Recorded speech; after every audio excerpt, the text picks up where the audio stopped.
Good morning, everyone. Welcome to our Wednesday morning trading session. My name is Eric Senft. I'm going to be your host here this morning. Just one second while I get you my monitor. Where are you? There we go. Walter, Walter's just asking if he could talk to Adam or myself on the telephone. I've just Skyped Adam your telephone number. He would be the best fellow to talk to. All right. For those of you new in the trading room this morning, just a real quick overview here of what you're looking at. This is called the diversified trading system, and it's diversified because we're looking at the market from three different points of view. Here in the top left, we have the Hawk Microscalper. This tool has been specifically designed to pick up scalp signals. Top right is the Falcon Swing Trader. Bottom left is the Eagle Trend Trader, and the bottom right is the Raptor. Now, the Raptor is sort of a hybrid. The Raptor incorporates elements of the other three tools all into one bird. And I'm going to shoot you guys a link right now before I forget.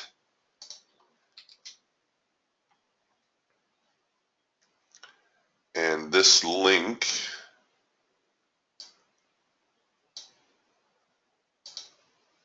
will give you more information about some of these tools,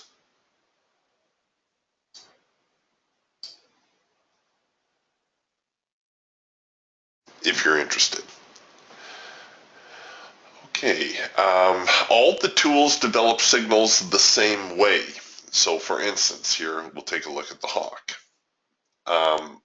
First we get a warning dot and an audio alert, and that is going to be followed by a triangle and a hash mark when the trade signal is complete. Now, we don't take necessarily every single arrow that you see here. There's certain formations that we look for. Here in the overnight, the NASDAQ, which is what we're looking at here, was exceptional. We had a first micro-macro cross signal right here.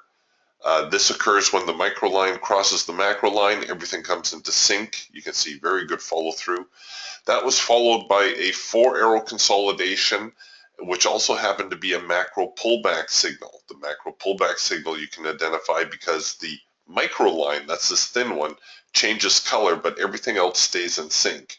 4-arrow consolidation, just like the name suggests, you get 4 arrows, you buy on the 4th, and up she goes. That's followed by another macro pullback and yet another 4-arrow consolidation, and you can see that one had good follow through too. And this is a little unusual, but we had a third macro pullback within the trend, and that one had follow through also. And now it looks like we're nearing the end of the trend, maybe getting a first micro macro crossover to the sell side, to the short side. But we'll give them a few minutes here and see if we can't get a little bit of structure. Jim's shooting me some advanced decline numbers right out of the gate. It looks like we've got 1755 on the buy side and just under 840 on the sell side. One thing to remember though, if you're following the advanced decline figures, where did we leave off here yesterday? We left off down here. This is now on our Eagle Trend Trader, and we just opened up here. So those advanced decline numbers are going to be a little bit skewed because this is going to look like a rather substantial opening gap to traders this morning. So if you're following advanced decline numbers, it's best to compare them more or less on a relative basis. So in other words, right now, what are they? They're about 850 to the positive. So are they going to become more positive or less positive from there? 850 on an advanced decline on the surface is extremely bullish, but we have seen the market fall on bullish advanced declines and rise on bearish ones. Yeah, like Jim says, uh, let's see if they grow or shrink from there. So that's kind of like your baseline now. Something about advanced decline numbers that some people don't know. Okay, here on the Eagle, looks like we're going to make a run to the hard edge. Here on the Raptor, we're already on the hard edge of our cloud. So early. What are we? Oh, we're about 5 minutes in. All right, let's see if I can get this trade off here on the Falcon. Now, the Falcon is our swing trader. Problem with this trade is we haven't had a real good test of the extreme. We are producing a trend change signal.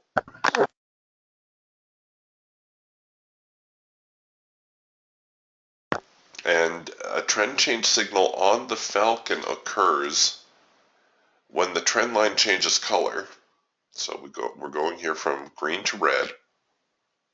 And this is the leg that has pushed the market lower. Here's the up portion. Here's the sellers coming back. These lines that you see here, this is one of these add-ons that you're going to see this morning. These lines are part of the ultimate support and resistance suite. This is an add-on you can put on any chart. It does not have to be a DTS chart. It can be a time-based chart or a tick-based chart or whatever you happen to be trading. And you can see we're sitting here on the primary resistance, so we've just broken that. We might see a run here to the median line, actually, and perhaps even down here to the secondary resistance. So I've got my high probability profit target set. Why don't we stretch it down here to the median line, see if we can't snag a couple more dollars if this trade is actually progressing. What I was going to tell you, though, is, pardon me, what we're missing here is what we call the test of the extreme. So we haven't really seen the buyers give up yet.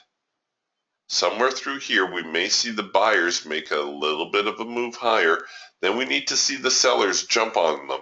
That will make it official that they're going to head lower.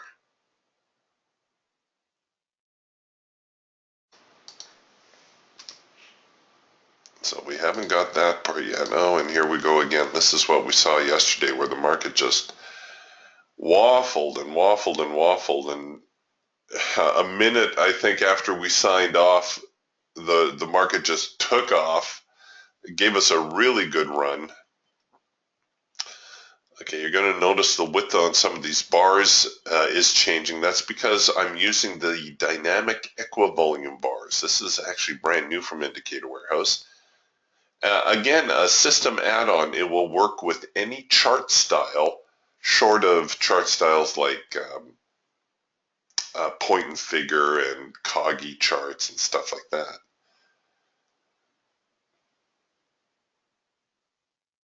But it'll work on time charts or tick charts. It doesn't work on volume charts, and that should be for obvious reasons. Because it displays volume, if you don't know the obvious reason. If that question is not rhetorical to you. So we normally see these bars get wider at turning points. And it looks like that was unfortunate. I didn't want to see that bar get so wide. Let's get a little bit of downward momentum here. Come on, just tag that break even. Come on, there we go. So the trade manager is this tool here on the left that I'm using to manage my trade. And in fact, what I'll do is I'm going to cancel my profit order and I'm going to turn on the parabolics here. And you're going to see the trade manager pick up my stop and automatically roll my stop. These little blue dots that you're going to see on the chart occasionally, that's going to be the stop strategy. And at the moment, I'm using parabolics, but I've got 16 different stop strategies to choose from, and all of them are customizable. So we just tagged the median line here. We would have hit our high probability target, but I'm going to see if I can't show you how the trade manager actually rolls your stops. Oh, you can see it's picked it up now. Picked it up from the break-even situation where we're at, and we'll see, maybe we'll get another couple ticks lower here and you'll actually see it roll the order automatically. Now the nice thing about that, of course, is this gives us the opportunity to, look for other trades. Like here's the first micro macro cross now on the hawk that occurred back here. Didn't really, well, we got a little bit of a signal here on the Raptor. I'll get to that in a moment. Now you can see the stops have been rolling a little bit according to my parabolic strategy that I'm using. Okay, this little bit of a hiccup here. Look at that, hit the median line right on the number. No, these are not pivot points. These are not Fibonacci levels. If they happen to coincide, that's more by coincidence than anything. Tagged me on that little retracement there. Well, we still took some profit out of it.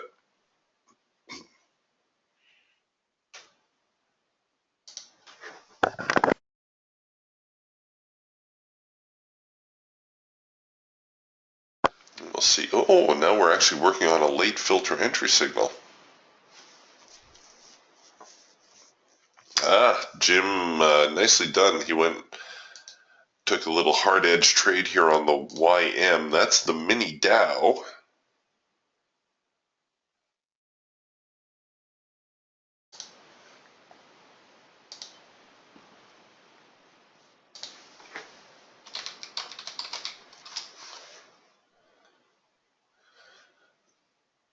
And let me get here. I'm trying to multitask. I'm not a multitasker, as my wife will tell you.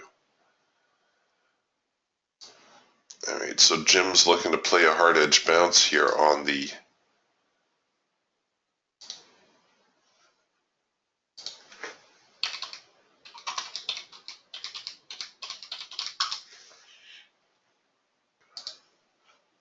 for those of you who might be trying to access the indicator warehouse site, Adam just emailed me and he said the server is temporarily down, so he's working to get that back up. Very aggressive, Jim. Jim went long here at 170.155 and got out here at 170.170. Nice little scalp, Jim. Probably playing the primary resistance as the market got in there, started to turn.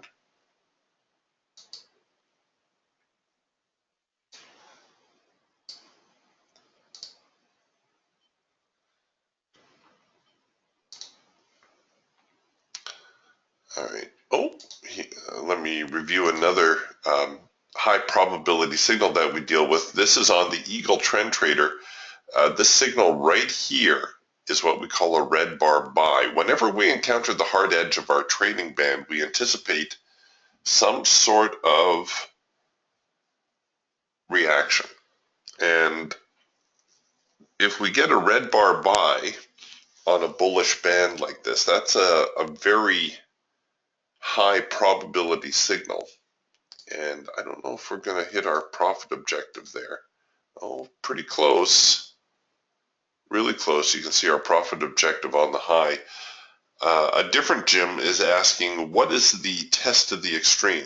Well, the test of the extreme, quite simply, Jim, shows a failure.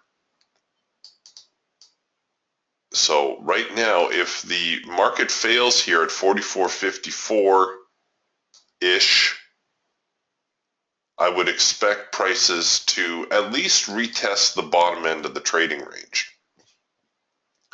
What that would show us is that the sellers are right there, and that the sellers would have control of the market. Now, if the market goes higher, then the buyers obviously have control of the market.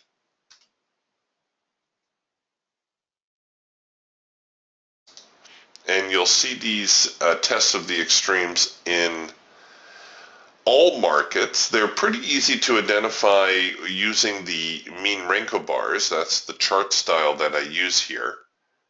The mean Renko bars were actually developed for the DTS system, but you can use them on any chart style that you like. So here's a pretty good test of the extreme. Pardon me. This is a bigger one. Sometimes it develops a little more quickly than this, but the market comes up. Okay, market comes down, and it gets stopped right here. Buyers rally the market up. The sellers say, oh no, we're going to take the market back down, and they try to resume the trend, and it looks like they're doing pretty good until they get right here, and then the buyers say, oh no you don't, and now the buyers start pressing. So as soon as the buyers start pressing, and in this case hold their old low, that tells you that the buyers have control of the market. Right here we're producing a red bar buy signal. It's currently against the trading band, but we have what we call a rule of three signal, which this would qualify for. And you could actually take that trade, and it's a pretty high probability trade, and you can see that even though this developed during the Asian session, it would have printed rather slowly. You would have had a lot of time to think this one over. But you can see, even so, it was a nice little move to the upside. In fact, it went much further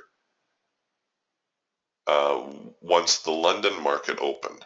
But if you make a habit of looking for those tests of the extreme, you're going to find yourself on the right side of the market more often than not.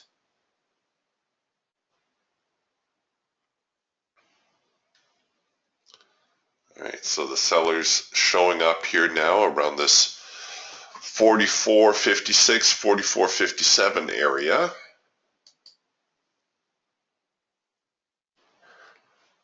And they did in fact hit our profit objective here on the Eagle trade. You're going to find that with our high probability profit targets, a lot of times the market will turn shortly after hitting our profit objective. So that was a nice opportunity there on the Eagle Trend Trader, short little move higher. Now our trade forecaster, and again, this is one of these system add-ons that you can get, saying we're currently in scalp mode, and we're going to stay there for about another 15 minutes, so that should take us to the top of the hour, after which we may be moving into trend mode. Well, wouldn't that be nice?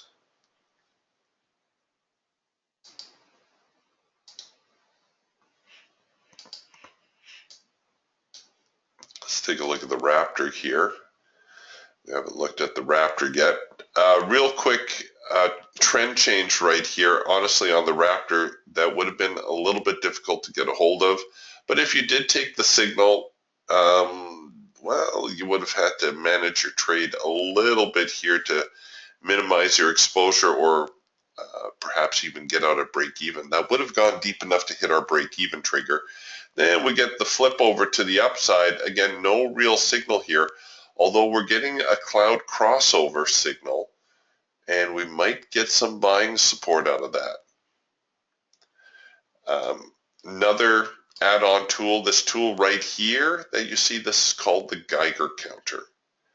The Geiger counter is essentially a tape reader.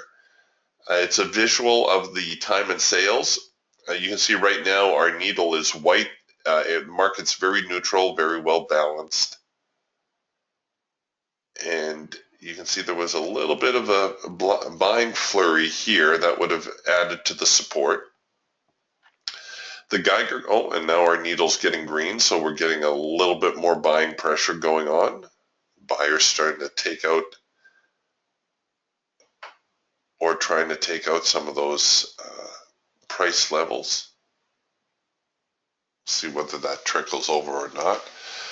The Geiger counter was developed to answer two basic questions. One, should I get into the trade? And two, should I stay in the trade? So if you're producing a signal and your Geiger counter is strong, like let's say we produced a buy signal and the Geiger counter is strong like this, you would be more inclined to get into the trade. And if you're in, say, a long position here, well, let's say you bought in here, the market goes up, and all of a sudden the Geiger counter starts failing, starts getting into this red zone, that might be your clue that maybe it's time to get stops in a little bit tighter. And when we get these little islands in the Geiger counter, these little spikes, sometimes that shows us, in this case, it would be a bull trap. We haven't generated a signal yet, but having seen this little spike in buying, we may actually see this market fold over and head lower. We will see.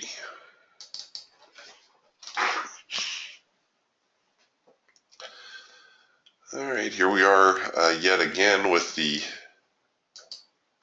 this is now an early trend change signal on the Falcon. I've missed the signal. The signal actually produced right here. Oops, right there. That's where we get our triangle and hash mark. It's called the early trend change signal because it develops just as the trend line changes color. But even here you can see we've had our little test to the extreme. A little hiccup like that. The buyer's trying to force the market up and the seller's stepping in.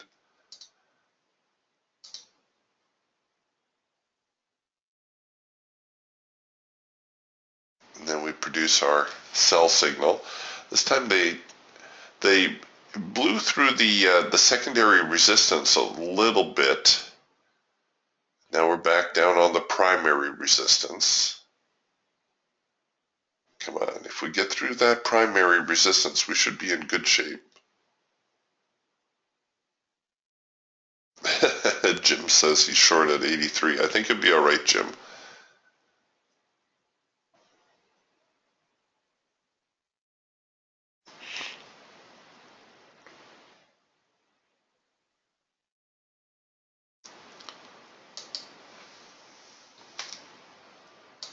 All right, let's see if we can. I'll just leave that up there for now, but let's see if we can't find another opportunity. Oh, working on a red bar buy signal. Oh, and we're getting a signal here on the Raptor also. So the Raptor signal produced right here. All right, while we're waiting for that to unfold, I see a couple people asking me about the tool here that you see in the margins. The tool that I have on the 3 DTS birds, and these are interchangeable. You don't need to set it up exactly the way I have it here. But the tools that you see on the DTS birds, this is called the Trade Manager. And it has everything, well, it's actually probably the most sophisticated piece of trading software I've ever come across for the retail trader. This tool will control your risk exposure, which is very important. It also gives you a way to manage your positions, via the 16 different stop strategies. Let me show you what I mean about managing your risk, however. Let's just go back to this trade here for an example. What most of you are probably doing is you are in an attempt to reduce your risk exposure. You're saying, oh, I'm a small trader. I'll only trade 3 contracts. And what you end up doing is you go like this. You get your signal here. You throw your stop in like that. And you put your profit target down here and you say, oh, okay, that's almost a 3-to-1. I'll take that trade. And then the market goes down, hits your profit objective. what I'm struggling with here is I wanted to find a little bit where the market hesitated first. Here's the problem with DTS is the signals usually pick up on immediate momentum, which makes it difficult to find you a bad signal. All right, well, here we'll go with this. Okay, what Risk Manager does, okay, let me review. So what most of you will do is you'll keep your stops really, really tight in an attempt to reduce your risk exposure. Now, on the surface, that seems to make sense.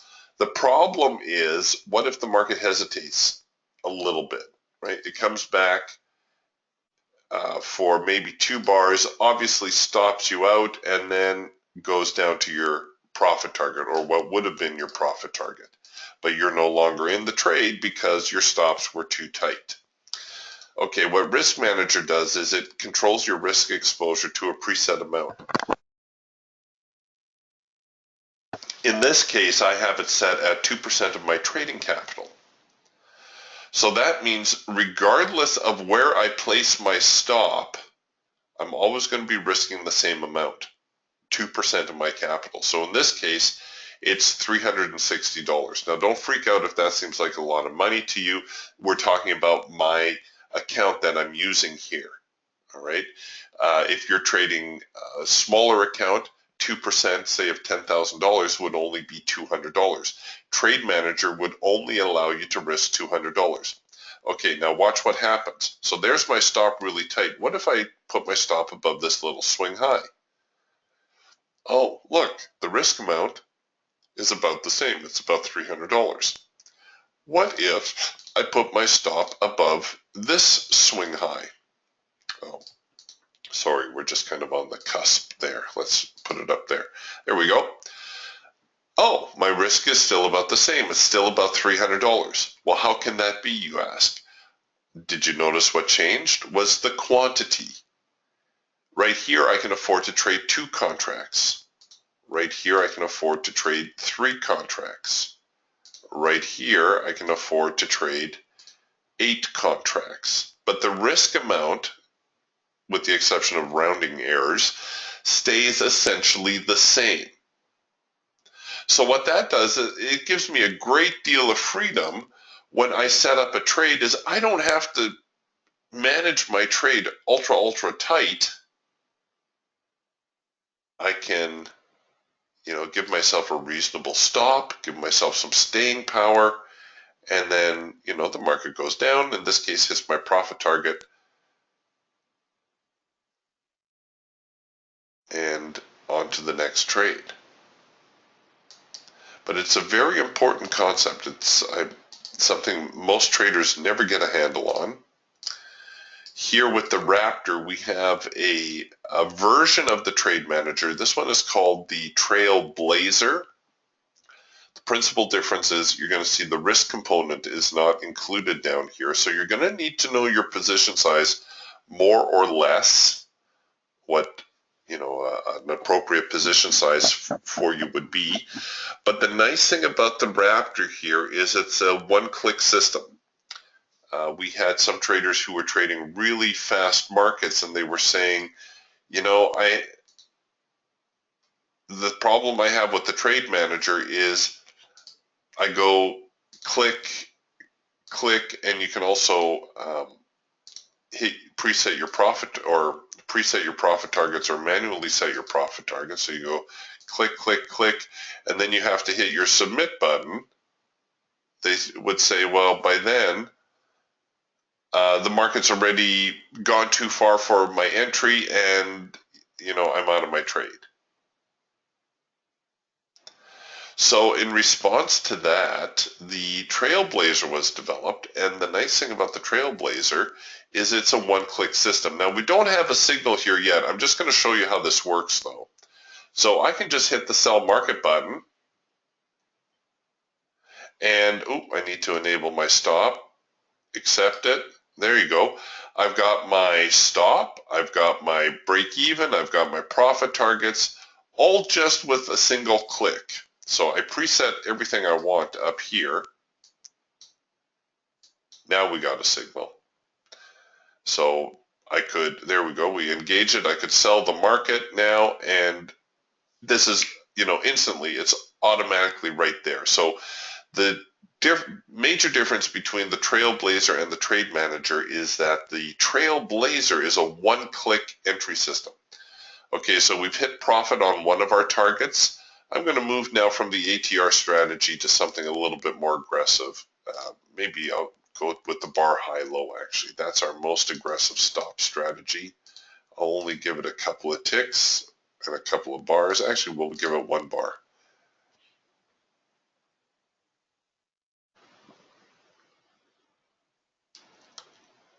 There we go. So you see how the Trailblazer here is automatically rolling my stops for me. So I don't need to worry about this trade now. I can go take a look at crude oil. I can look at the E-mini. I can look at, I'm also following soybeans this morning. You can do, you can do a lot of things.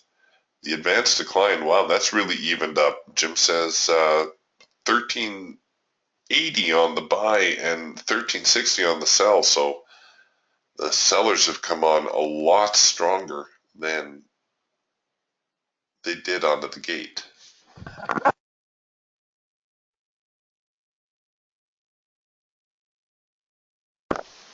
All right, so there's just a couple of really important tools.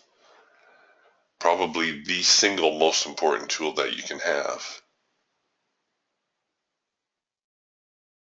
Nicely done, Jim. Jim says he's done 2 trades, up 67 ticks.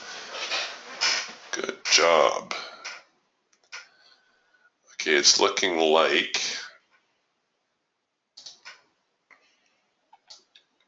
44.28 is a likely target. That's going to be our primary support line. Oh, nice late filter entry signal here on the Falcon.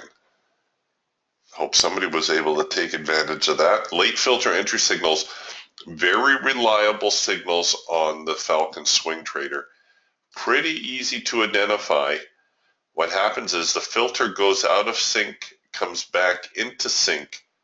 Trend line never changes color. You produce a signal, very high probability signal. Oh, and boom, down she goes. So a nice little swing here between the primary resistance and the median line.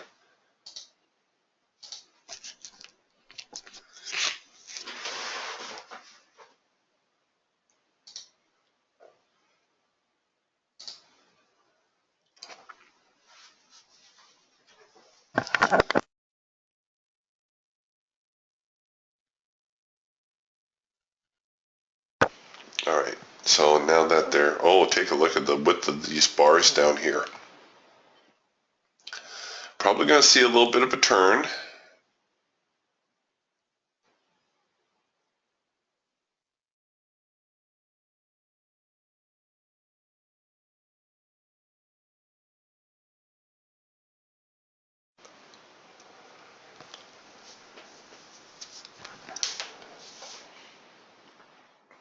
It does appear as though the sellers have control of the market today, at least for the moment.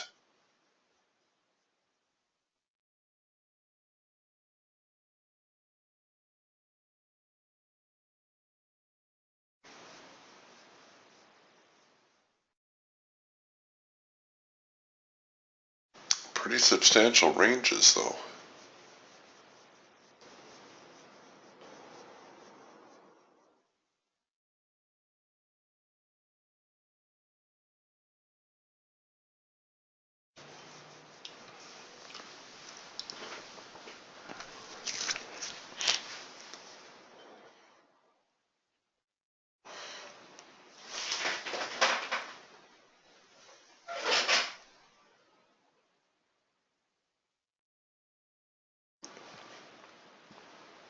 All right, well, we're kind of on hold until we get our next signal. If there's any markets or anything you would like me to show you on the DTS system, please let me know. I'd be happy to pull them up if I can get them on my data feed.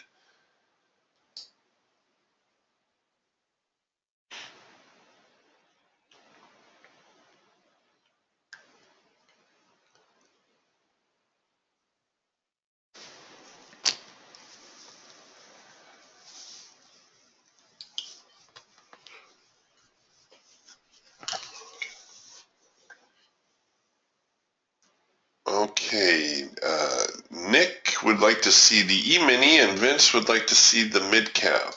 All right, let me load those for you. And we might as well put the mid-cap on here.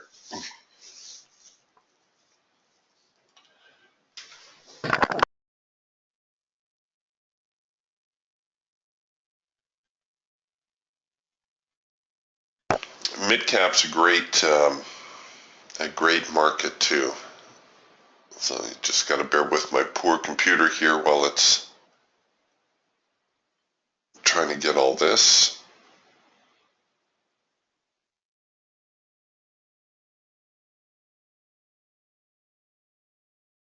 Well done, Mark.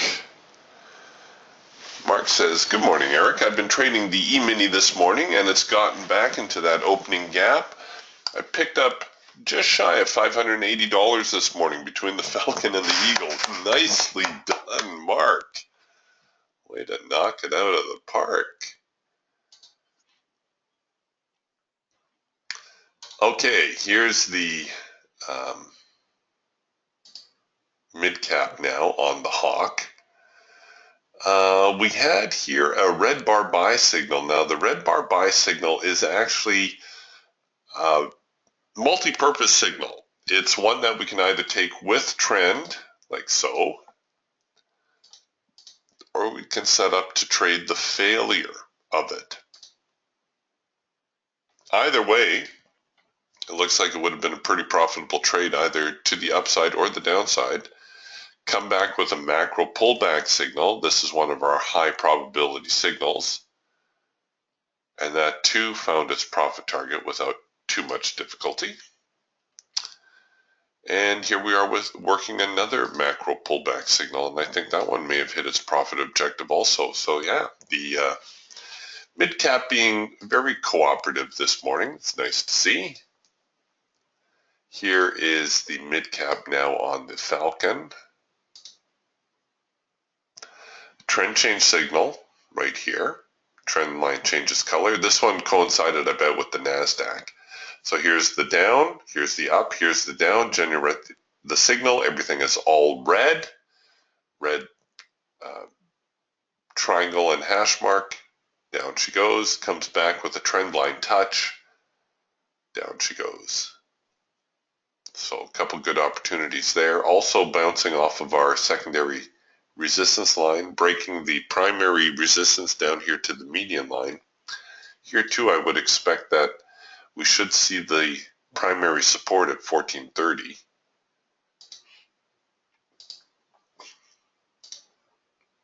Let's see if we got a signal on the Eagle Trend Trader. Well, we did get a rule of 3 type signal. It's actually only, in this case, a rule of 2, but remember with the rule of 3, the main thing is that we see that test to the extreme and the subsequent failure. So you had that big test of the extreme, you had the smaller one, and then we generated a sell signal right here.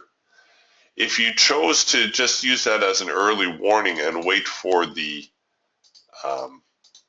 with trend signal to develop, oh, they shortchanged us. It should have printed right there. We got the warning dot. We didn't get the triangle and the hash mark, scoundrels. Oh, okay. Here's something I didn't show you on the other one. The trade manager will also prevent you from risking more than you can afford. So if you try to set up a trade like that, it will say, no, sorry, Eric, you can't afford that. All right, well, what about this one? Yeah, okay, that one I can afford. And here we are working that trade. That was unfortunate that didn't print. That's kind of rare. all the parameters were not in place yet. And then last but not least, here we go on the Raptor. Nice trend change signal right here, and right here we got the cloud crossover. When those clouds cross over, the market goes into it, that cloud will lend support to that and a nice move out of there. So a good opportunity on the Raptor this morning.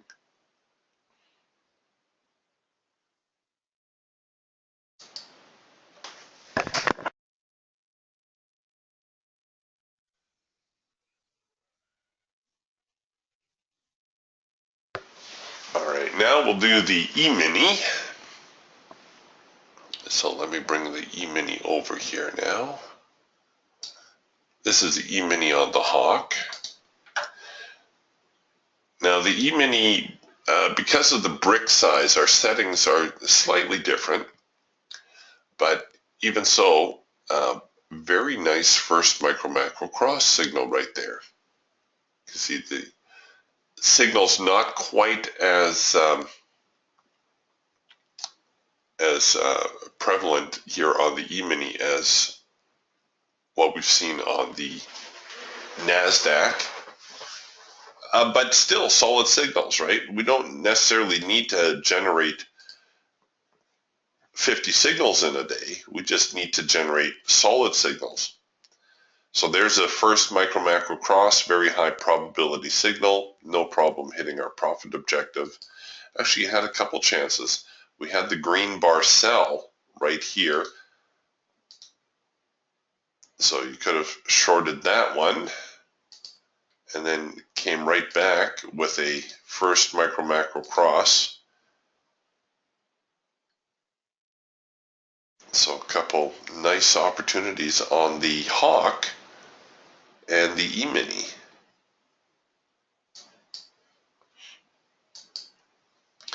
I would suspect that out of this we're going to see a little bit of a macro pullback develop.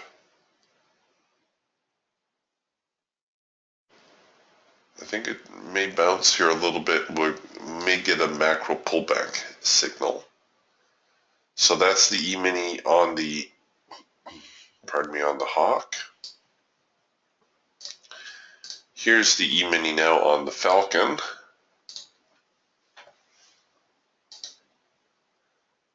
Oh, look at that, just stuck by the secondary resistance line, breaks down, gives us a proper trend change signal right here. We did get the early trend change signal here, but honestly, that would have been a little bit more difficult to get a handle on. Signal prints right there just as everything turns over, comes back into sync. But even if you didn't take advantage of that one, here's the proper trend change signal right there. Can I risk it up there? Oh, I can. Good. And so we're working that trade right now.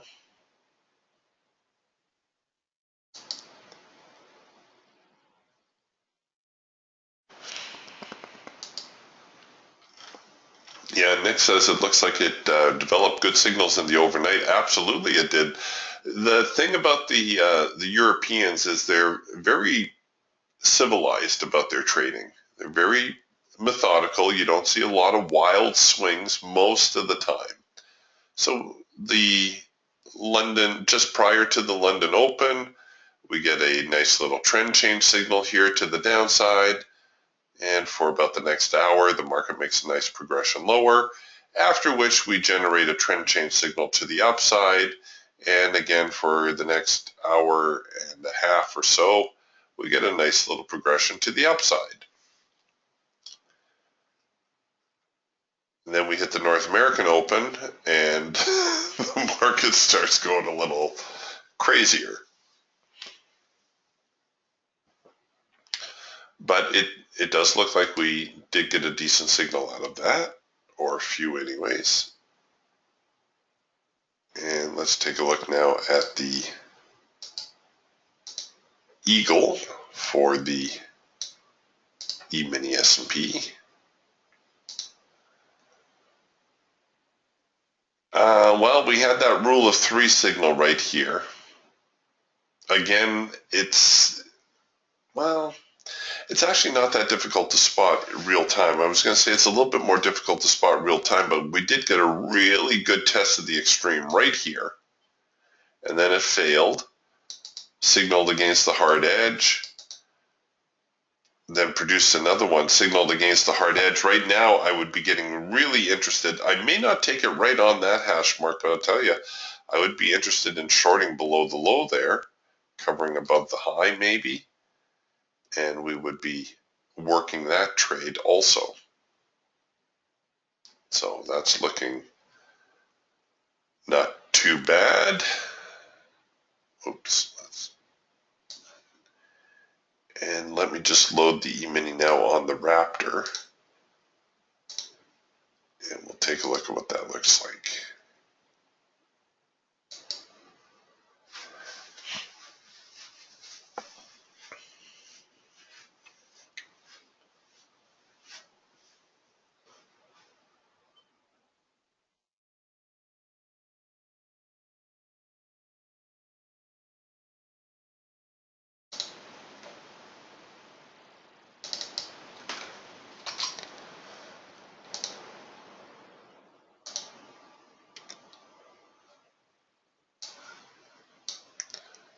Okay, so here's the E-mini on the Raptor. Just ignore this line here for the moment. Oop, there we go.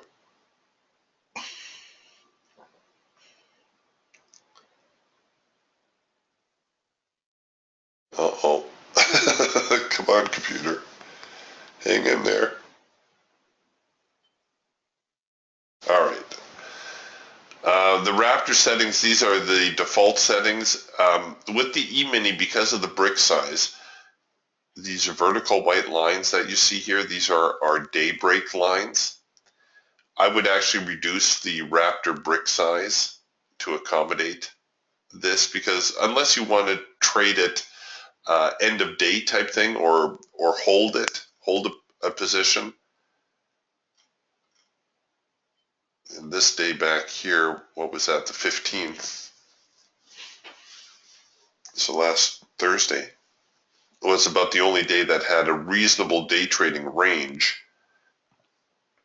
on the E-mini. So this is why the E-mini, we reduced the brick size a little bit so we get a few more trades. But if you, like I said, if you're in a position that you can hold overnight, you can certainly do that, generating these signals.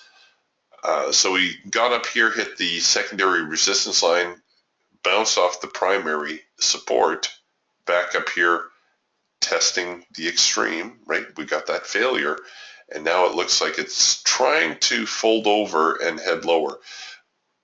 We haven't really produced our trend change signal just yet. You could treat this like a rule of 3 type signal also, but I would expect a little bit of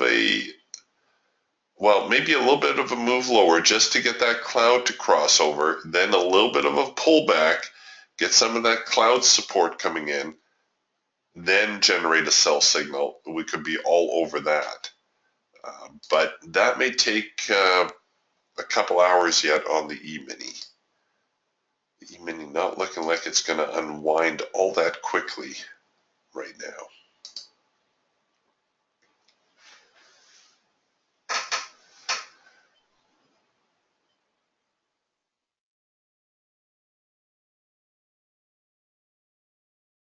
But it does appear as though we are in a downtrend. Oh, this is still the mid cap. Let me go back to the NQ.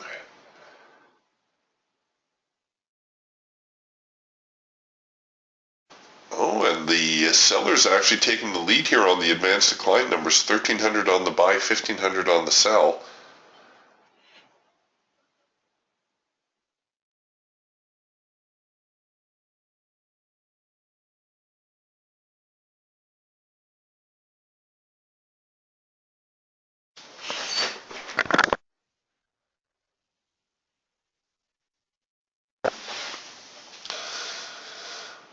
right.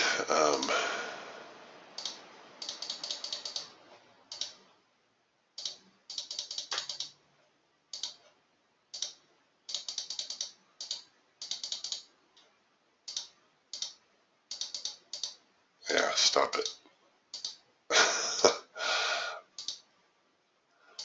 You can leave the P&L up. I find it a little bit distracting until the end of the day.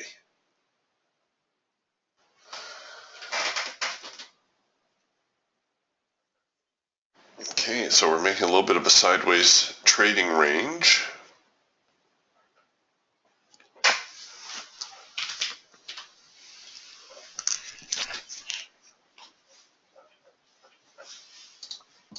I should mention also that this whole system works on any market that you can plot on NinjaTrader. That means you can trade the Forex markets, you can trade the stock markets, you can trade ETFs, you can trade futures.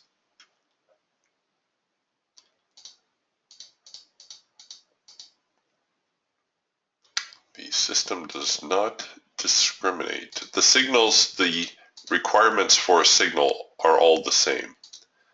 You know, the market conditions really don't care. Well, they only care about two things, right? Supply and demand. And these have been programmed in such a way to pick up shifts in supply and demand. Now, usually on Wednesdays, we have a little bit of fun with the crude oil inventory.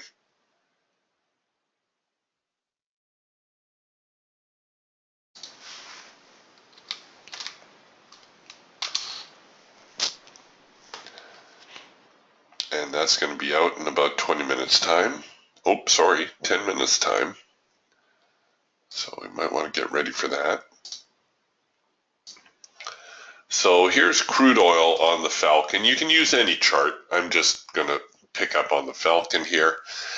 Oh, too bad. A lot of times the crude oil market will be in a sideways range before the inventory report.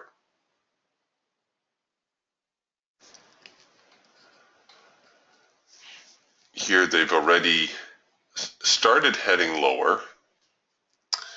So I think we're going to have to go with plan B on the crude inventory and let the report actually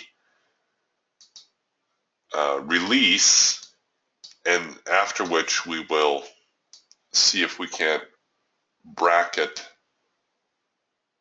a trade using our OCO function.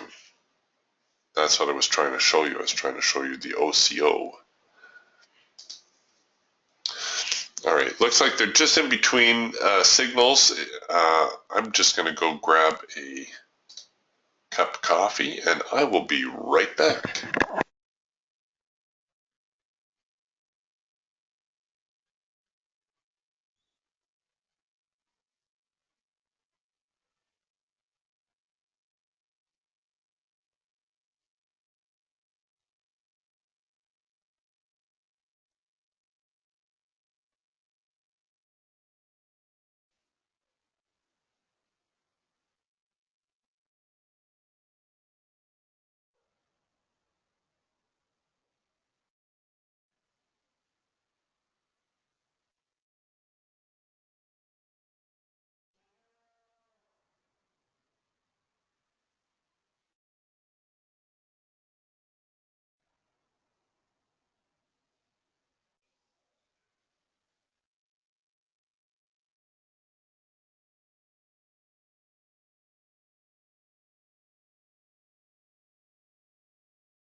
Okay, I'm back. So, you know what? I'm going to show you the OCO function here anyhow, even though it's not channeling quite the way that we would like. The OCO function right here, what we do is you right click, enter your order, and let's say, how much time do we have? Oh, we're going to be really aggressive today. We're just going to bracket this support and resistance range right here. Thing with the OCO function that you need to remember is these orders are live the moment you put them on.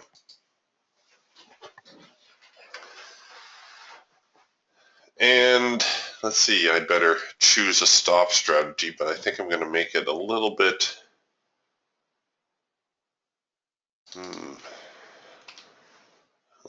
more conservative.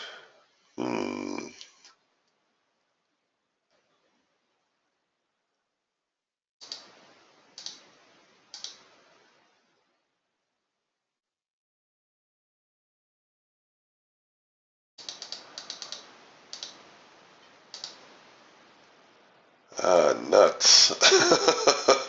Everything's right in my way. All right, we're going to raise our...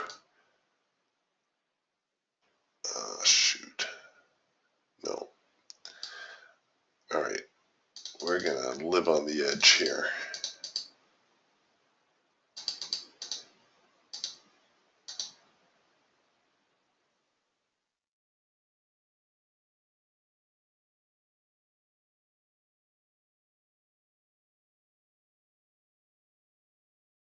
All right, we've got about 2 minutes for the crude inventory report to release.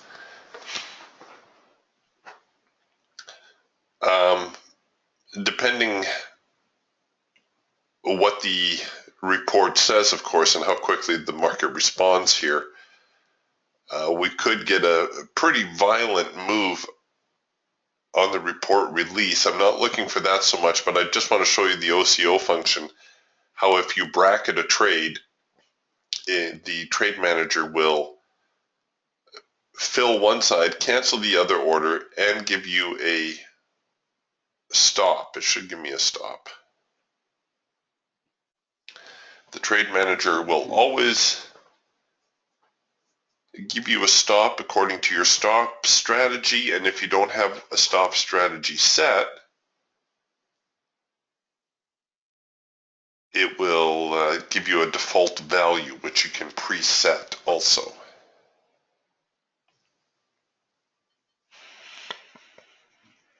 All right, so it looks like there's the inventory release. Getting a little bit of a trend change signal here to the downside. We'll see whether or not we get a fill on the sell.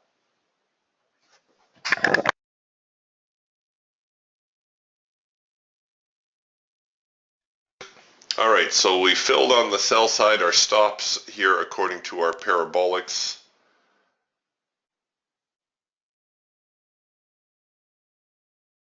And we'll see now whether or not they give us any follow through on that. Nope. A quick little hiccup to the upside. Now I'll show you something that a trading friend of mine likes to do. He likes to let the inventory hit the floor. After the trading seems to settle a little bit and he has a defined range, he will bracket that range. So let's try that. And maybe we'll go with a 3-period ATR. No, that's still too close to those stops. All right, we'll stay with the parabolics. Might be getting a late filter entry to the short side. See, our filter is out of sync. Our trend line's still in sync. We don't have warning dots or anything yet, but this is how these things develop.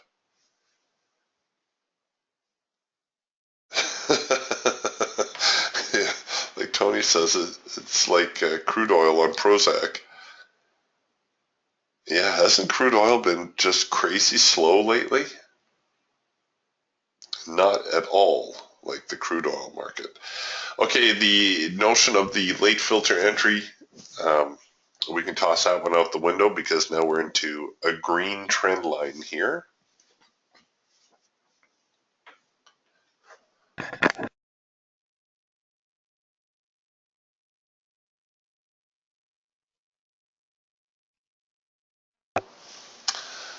Wow. That's pretty sideways.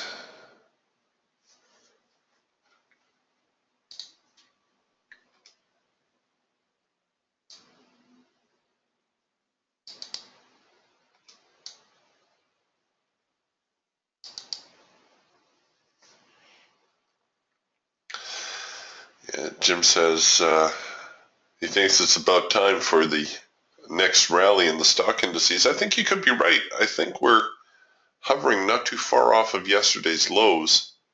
Just glancing at my other screen here, we're sitting around 44.24, and yesterday's lows were just around there, around 44.20. I do remember that.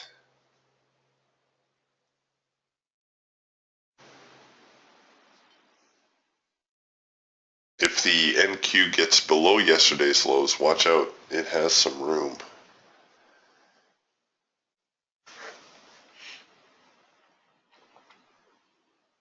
All right, well, if crude oil doesn't smarten up here in a moment, we will go back to the stock indices.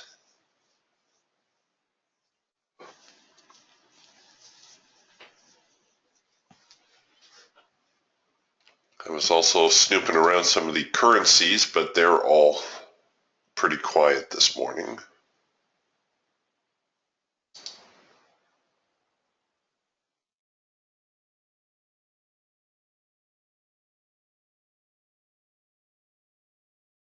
Soybeans making a decent move, but most of that came during the overnight session, which is odd.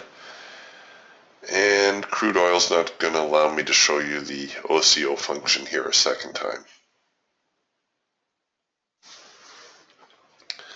Okay, don't do this at home, but I'm going to really pinch this trade now, just so you can see how the OCO works. I'm going to disable my stop just for the moment.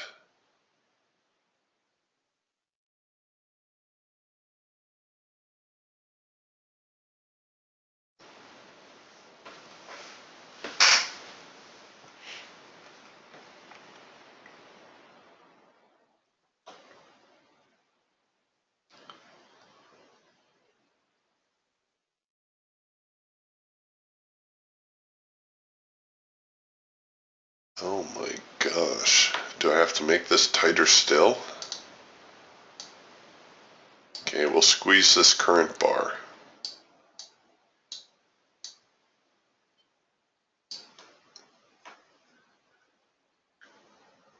Come on.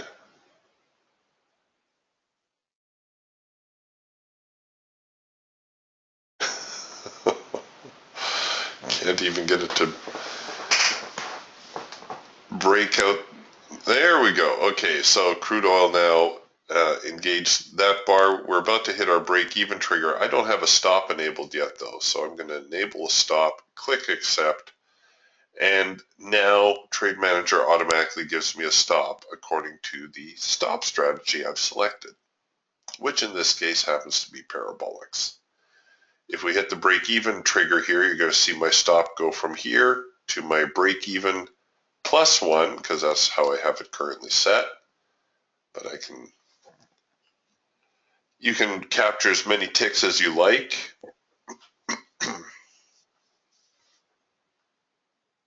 You can make it +5 or +10 or even negative. You can go negative numbers. Now, once again, you're going to see the Trade Manager here pick up the stops if the market continues higher, and it will start rolling them up.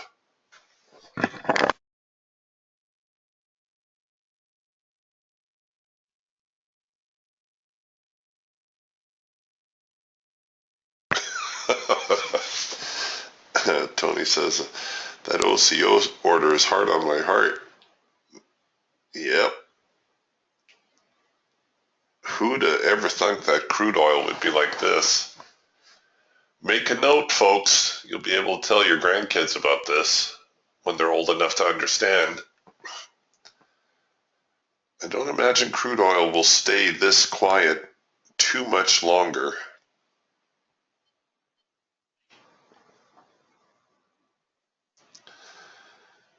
And are they going to allow me to show you how the stops get rolling?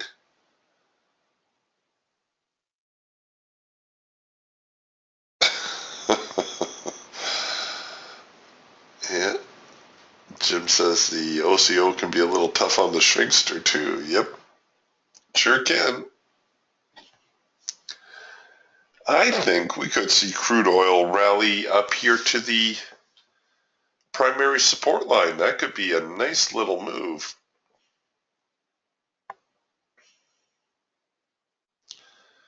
Now that we've broken through this little swing high. Oops. Uh-oh. Ah, nuts. Shoot, push the wrong button. Okay, this is why you don't screw around with the trade when you have a trade in play. What I was going to show you here was the retest. So the market's broken, it's going to come, it's going to retest, and then if the buyers truly have control, we're going to generate another buy signal somewhere through here. That's also going to give us a trend line touch signal, maybe a late filter entry. Okay, so now that I was really smart and reset my screen, my trade has disappeared, right? No, it hasn't. My trade is actually still active, pardon me, at the exchange level. But so now I need to manage that trade a little bit differently. In fact, what I'm going to do is I know it's here at the break even. Well, actually, it hit my break even stop, so I'm okay now. But I was just going to bring this over and show you that the order was still active, even though it's not on the screen. So a little note to self, when you have a live trade going on, don't touch. Leave it alone. Because if you choose to refresh your screen or do something silly like that, it will take it off of the screen, but it is still active at the exchange level. Good thing is your orders are also active.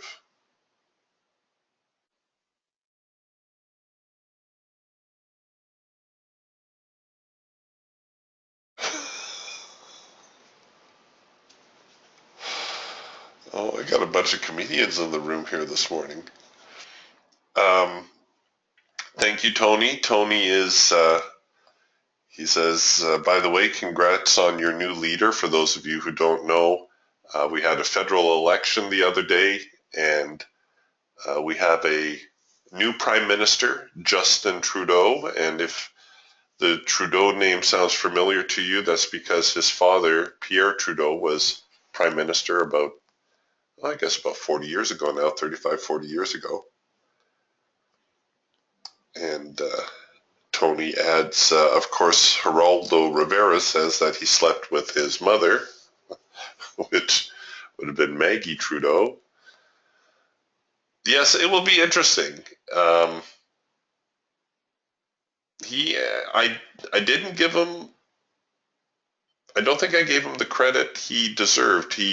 When I watched his speech and such after the election, he seems like he's got the chops. I don't know.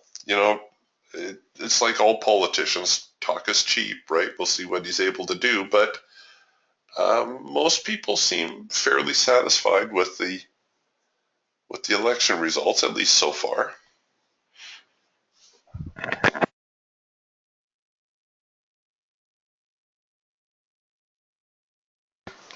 Yes, Tony says dynamic speech. It was a good speech.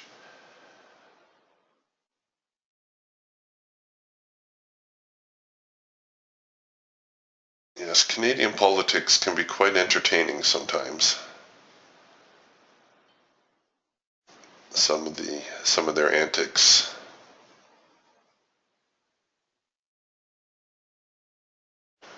All right, we're getting that little bit of a rally now.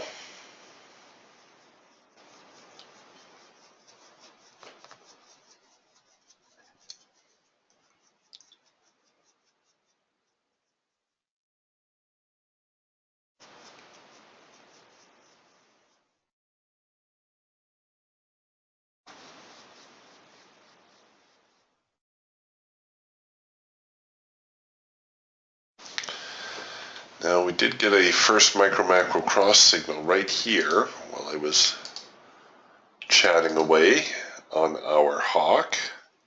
So again, first micro macro cross, high probability signal. It's when the micro crosses the macro line, everything comes into sync. We got our warning dot, our triangle and hash mark. In all honesty, I probably would have risked the trade right down to there, but no problem hitting our profit objective. Notice the test of the extreme right there, giving us a little bit more confidence to buy. It's not to say we're going to see a full-blown reversal here, but at least for the short term, when we get that first micro macro cross signal, we can buy it with a little bit more confidence.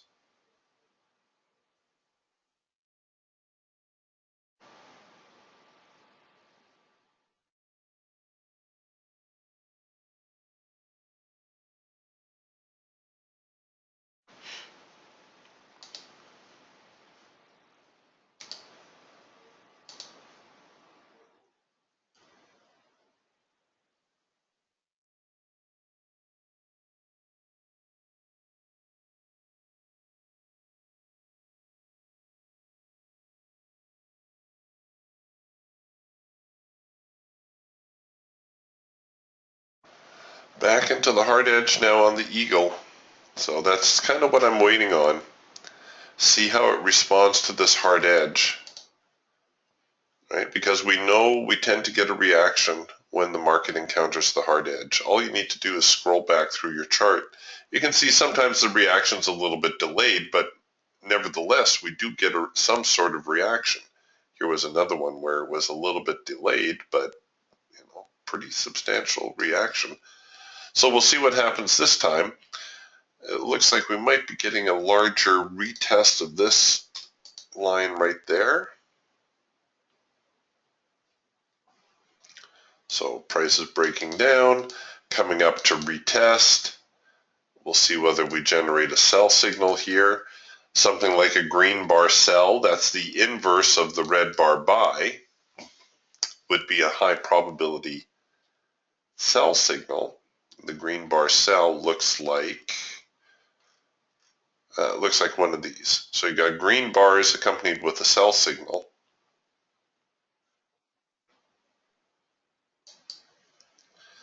Trade forecaster says we should stay in trend mode for about another 20 minutes.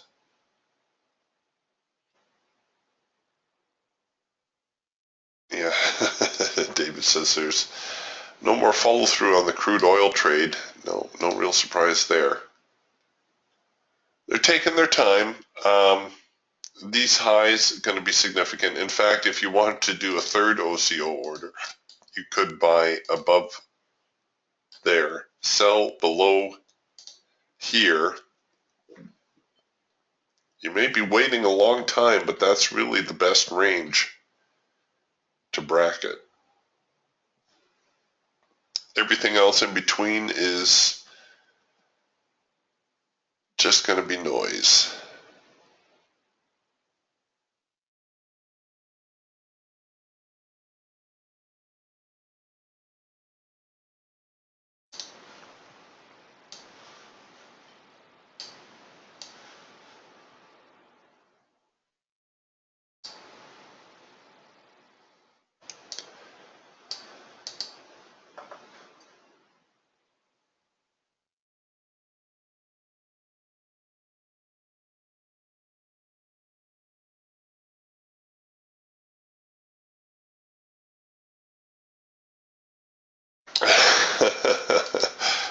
Chris says,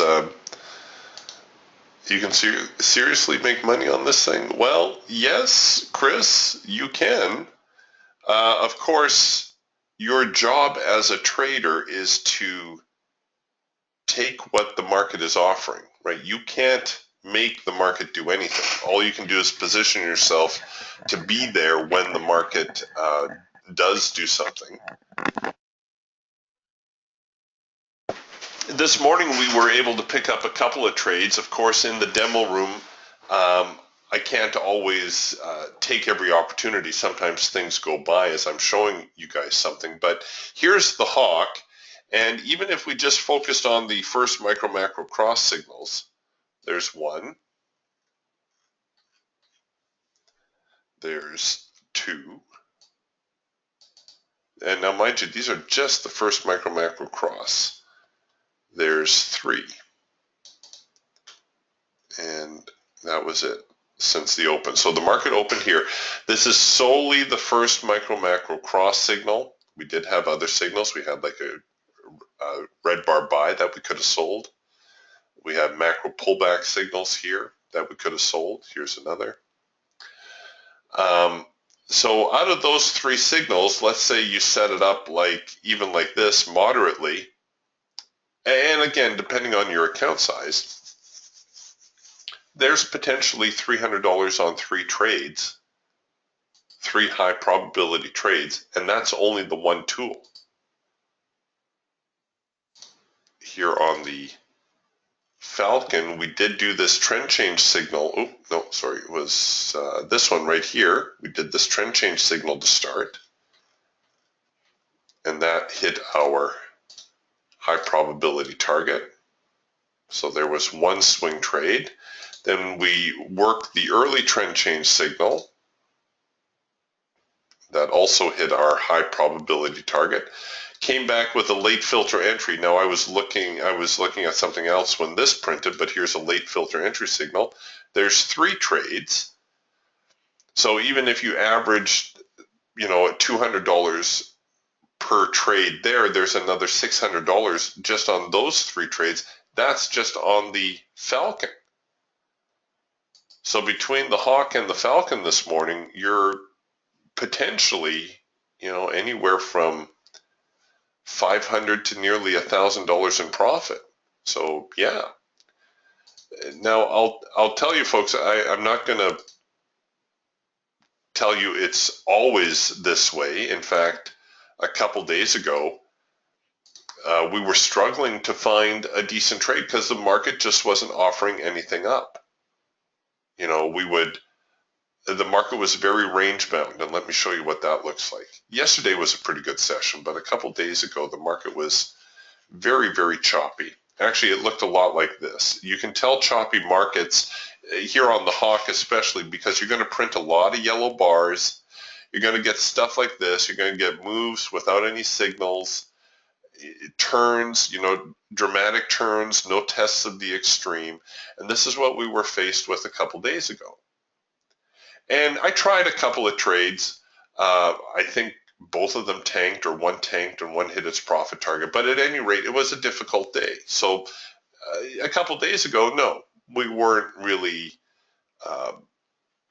picking up a lot of trades. But we stayed patient. We weren't chasing the market around.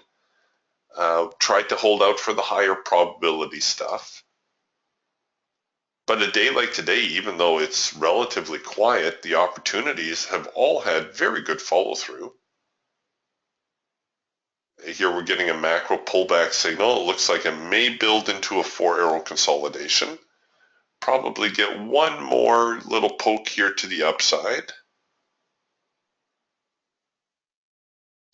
But yeah, and it's certainly a fair question, Chris. Don't get me wrong.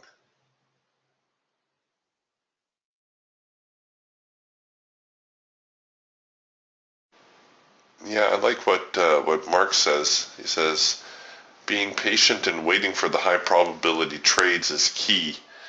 He likes to have that sniper mentality where, you pick your battles, right? You take your time, pick your shots.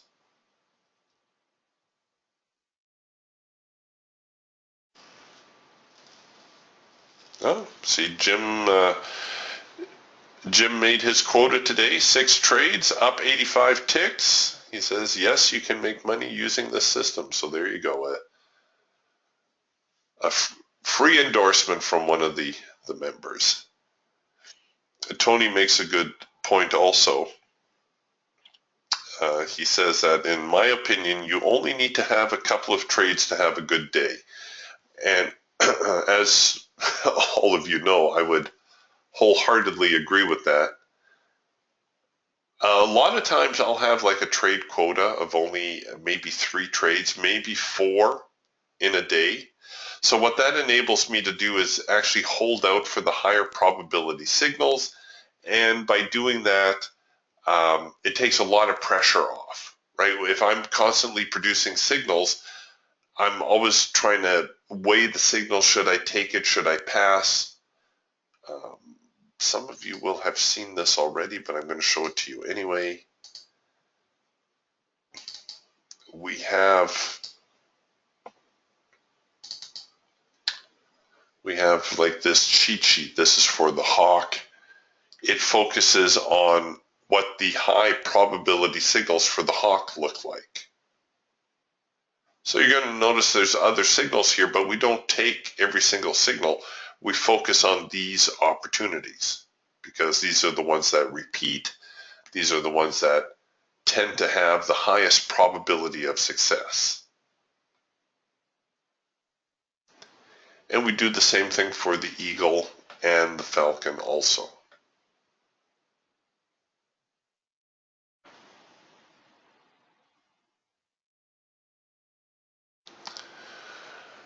Sure.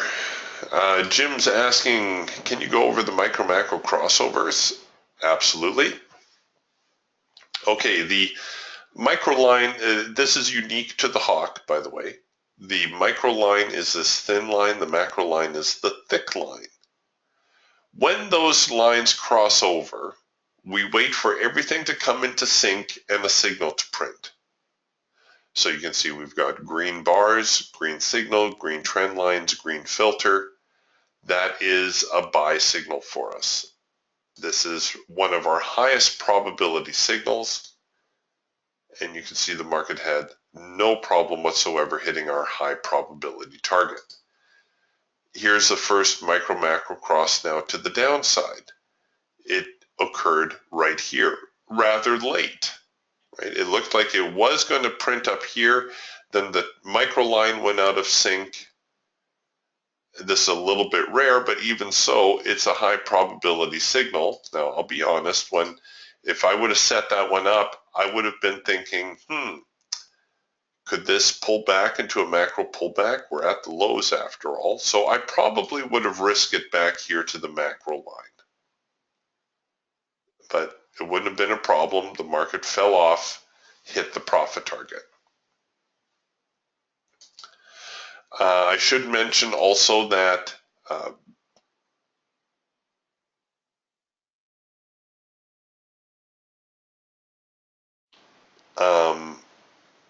there's a lot of programming that goes on behind the scenes here also, besides what you just work with on the chart. Jim says, I meant that sometimes you took them and sometimes not.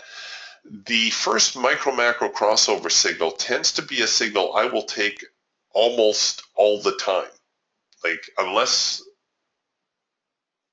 it's got such a high success rate, like it really does, it probably has got like an 80 or 85% win ratio, and that I will take it almost without exception. The only reason I may not have taken it this morning is I was looking at something else or I was explaining something else on the chart. But in the trading room, and I know, well, today's the demo room. It's kind of demo room and trading room. I will take those almost without exception. So when I'm more focused on the charts, I think I took this one actually, if I remember right. If not, I would have, and I would have risked it probably back there.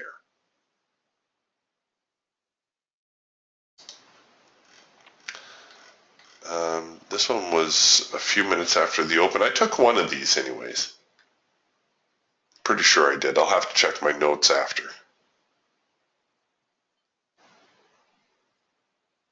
Okay, so Jim's asked, why not the one at 654? Aha. Okay. This one, Jim's looking at this. Excellent question. Why not this one? Because it's not all in sync. So yes, the micro line and macro lines have crossed, but it's not all in sync, right? This isn't simply a moving average crossover. Yes, it worked out. You took a little heat, and yes, it eventually worked out. But what's the difference between this one and this one? This one, everything is in sync. This one, it is not in sync. Bar colors are out of sync. Filter is out of sync. Yes, your trend lines are in sync, but nothing else really is. Now, this signal right here that you're looking at 654, I would have actually done it a little bit differently. One of our signals is what we call the red bar buy. So you got red bars, but you're generating a buy signal. This tends to be the last ditch effort by the buyers to rally the market.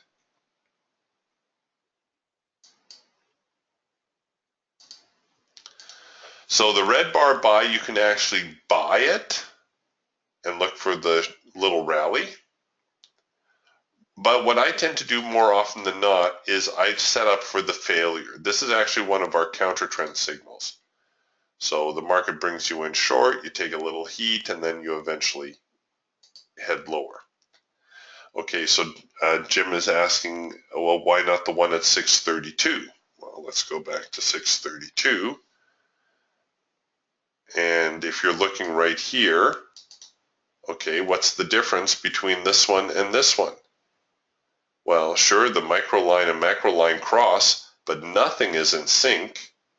Your macro line is gray, your micro line is red, your bars are yellow, and your filter is green.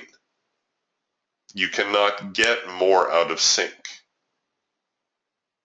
There's a lot of parameters that have to be met in order for a signal to generate. So when it's all jumbled like this, that just means that some of the trade parameters are met, others are not. We want everything to be in sync. That's what makes this a high probability signal. Now, yes, in hindsight, you can say, oh yeah, well, that was a good signal. Just like in hindsight, you can say, sure, this was a good signal right here. Absolutely. Problem is, it's hard to make money trading in hindsight, right? We need to have the market unfold, and we're producing a signal, and now it's the $64,000 question. Are we going to take it, or are we going to pass? It's no good to me to look at this in hindsight and say, oh yeah, that would have worked out. For sure, I would have sold that. That's how my cousin trades. We need to make a decision. So when I look at this now and I can say, okay, that's a first micro macro cross signal. I know that's a high probability signal, so let me set that up. Okay, I know where my entry is. Where do I want my stop to be? Well, I don't want to strangle it. We're at these lows. There is a chance the market may make a little bit of a bounce. It may come down, bring me in, only to retreat a little bit. So I got to give this trade a little bit of elbow room. Remember, your stop loss is only your safety net, nothing more. So I would probably place my stop back here to the macro line. And because I'm only running a single contract, I'll probably, when the trade engages, I'll probably disable the profit target and see if I can't run this trade a little bit further. And in this case, that would have actually worked to my advantage a little bit, I think, because the market fell off somewhat. So don't get fooled by looking back in the chart and saying, oh, well, I should have taken this signal. Why did you not take that signal? It's because the signal was not complete. Right? This signal is complete. This signal is high probability. For every yellow bar signal that you find that works out, I can probably find you a yellow bar signal that failed.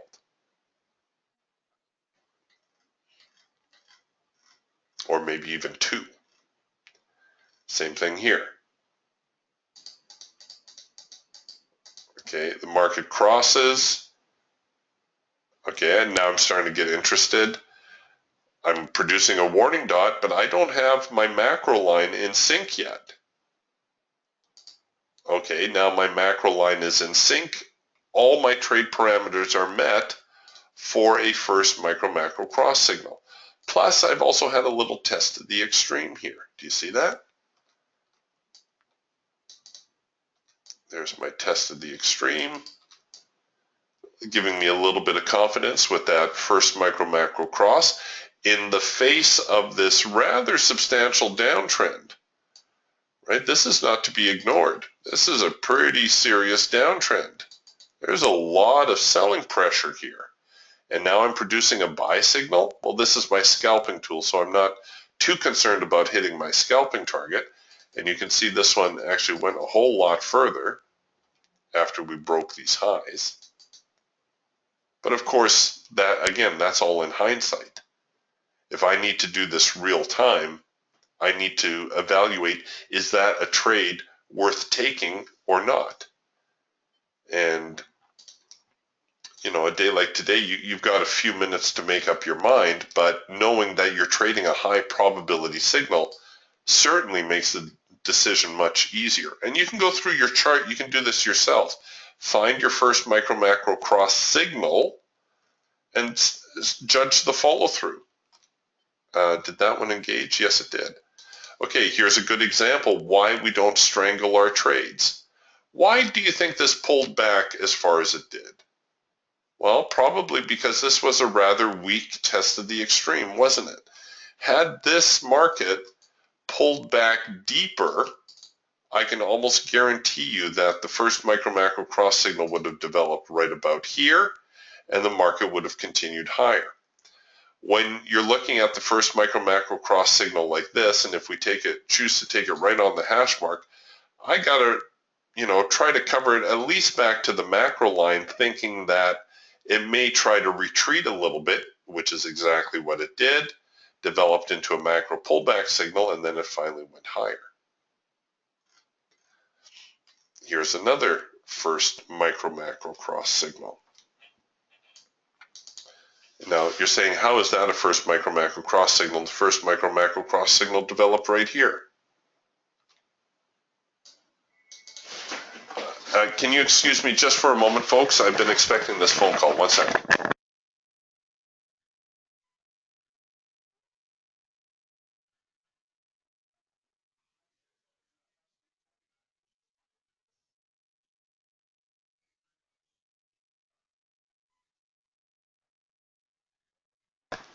Sorry about that. I've got somebody backed into my vehicle the other day, and I'm dealing with the insurance companies, so they're going to pull me right back. Well, in this case, we actually had two first micro-macro crossovers. The initial one here, and again, you can see why we don't always strangle our trades, why we try to give it a little bit of room, but because trend changes don't occur on a dime, right? This is like trying to turn an ocean liner. If there's been a dominant trend, or even if the market's been choppy, sometimes it needs some time to turn around. But okay, technically these trend lines did cross, but even if they did not cross, look at what happens. Our bars go out of sync, our trend lines go out of sync, our filter is all out of sync, and then everything comes back into sync. That's the strength of the first micro-macro crossover, right? And it's showing you a market that is all confused and in conflict, and then all of a sudden, one side takes control. Everything comes into sync, and that's what makes that such a powerful signal. And like I said, you can gain a lot of confidence in your chart. Oh yeah, see, this was the day where we were getting all kinds of jumbled signals. Things weren't progressing very nicely for us. But you can go through your chart and you can find your first micro-macro cross signals, and just see how they play out. And that'll give you a very good indication of, well, it'll give you some confidence in the signal, and it'll give you an idea sometimes how far you need to leave your stop back. Did that hit our profit objective? I think it might have. Oh yeah, I remember taking that one. It just kissed the profit target and then started to turn. So, you know, situations where sometimes, and again, no test of the extreme, right? You need a good test, a solid test of the extreme. And in this case, you know, you're going to want to leave your stop a little bit further back, maybe again to the crest in the macro line, try to ride out this swing. See, that would have held us in. Remember, this is just our safety net to allow us to reach our profit objective.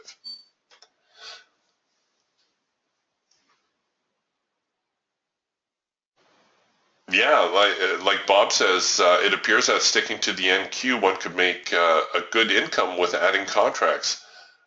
And yes, the first micro macro cross runs in the high 80% success. I hesitate to say that because it sounds like some sort of, you know, propaganda, but it's not. It is an extremely reliable signal. Now here, first micro macro cross signal lower, right? It's producing right there.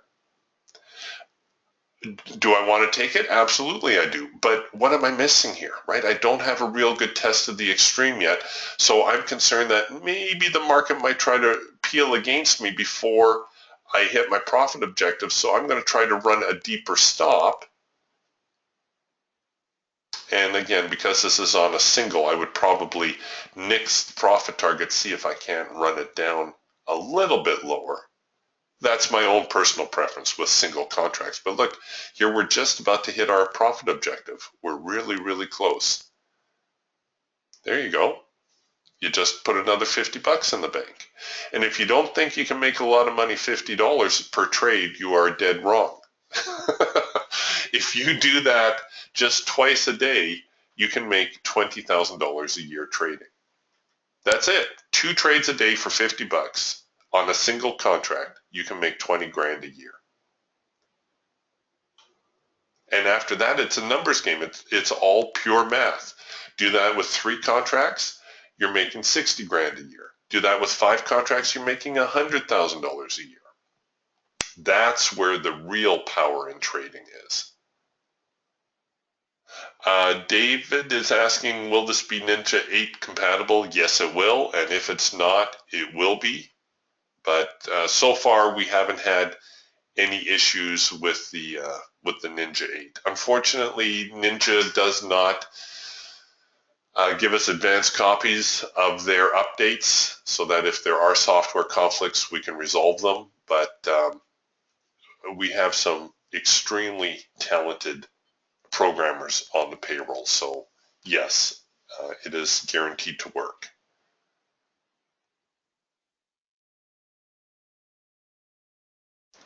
Vince is asking, although you do not trade the Russell, would you be willing to help with the configurations for trading the Russell? Absolutely. Absolutely.